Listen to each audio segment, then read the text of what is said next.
তাহলে বরবাদ সিনেমার সব কিছু রেডি থাকার পরেও কেন মুক্তি পাচ্ছে না গান বা টিজার? এবার মুক্তির বিষয়ে মুখ খুললেন পরিচালক মেহেদী হাসান। ঈদকে কেন্দ্র করে তৈরি অলরেডি বরবাদ সিনেমার সব কিছু কমপ্লিট হয়েছে।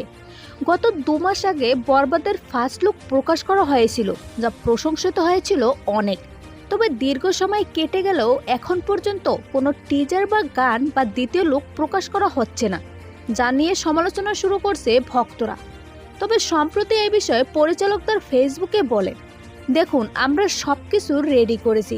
আমরা এমন কোনো আশ্বাস দেব না যেটা পরবর্তীতে আমরা রাখতে পারবো না।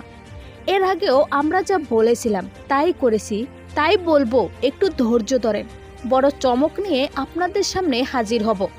তবে তিনি মুক্তির বিষয়ে না জানালেও একাধিক সূত্র থেকে জানা যায় এই মাসের ভিতরেই দ্বিতীয় লুক আসবে বরবাদের এবং রোজার আগে টিজারও প্রকাশ করা হবে বলেও জানা গেছে।